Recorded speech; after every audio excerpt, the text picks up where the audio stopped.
Good morning అండి. నా పేరు డాక్టర్ ఆర్కే రాజేష్. నేను consultant urologist at Maitri hospital Mehdipatnam అండి. ఈరోజు మన టాపిక్ వచ్చి ఆర్ఐఆర్ఎస్. చాలామంది పేషెంట్స్ చాలామంది మమ్మల్ని అడిగేటువంటి ప్రశ్న ఏమి అంటే, సార్ ఆర్ఐఆర్ఎస్ గురించి చెప్పండి. ఇప్పుడున్నటువంటి ఆధునిక ప్రపంచంలో ఆర్ఐఆర్ఎస్ గురించి తెలుసుకోవాలండి అందరూ. ఎందుకు అంటే ఆర్ఐఆర్ఎస్ అంటే రిట్రోగ్రేడ్ ఇంట్రారీనల్ సర్జరీ అండి. స్టోన్ పరిమాణము less than 2 centimetre, especial less than 1.5 centimetre ఉండి ఆ స్టోను కిడ్నీ లోపల ఉంటే అప్పుడు మనము ఆర్ఐఆర్ఎస్ పద్ధతి ద్వారా మనము సర్జరీ చేస్తామండి. అసలు what is the meaning of RIRS అంటే no cut, no blood, no hole, no pain. ఎటువంటి కోత లేకుండా, ఎటువంటి హోల్ చేయకుండా న్యాచురల్ మూత్రం పోసే దారిలో నుంచే చేసేటువంటి ఆపరేషనే ఆర్ఐఆర్ఎస్ సర్జరీ అండి.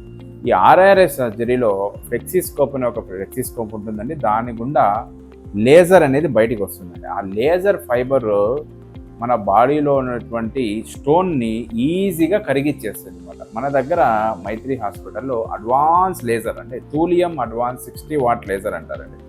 ఈ లేజర్ ఉండడం వల్ల మనము స్టోన్ అనేది కేవలం 10 నిమిషాలు 15 నిమిషాల్లోనే ఆపరేషన్ పూర్తిగా అయిపోయి మత్తు టైం కూడా తగ్గించి పేషెంట్ రికవరీ టైం ఈజీగా ఉండి వెంటనే ఆ రోజు ఈవినింగ్కి కానీ లేకుంటే నెక్స్ట్ డేనే డిశ్చార్జ్ చేసే అవకాశం ఎక్కువగా ఉంది అన్నమాట. సో ఆర్ఐఆర్ఎస్ గురించి మీకు పూర్తిగా తెలుసుకోవాలంటే మా ముందు వీడియోలు ఇంకా చూస్తూ ఉంటే మీకు అవగాహన వస్తుంది. Thank you.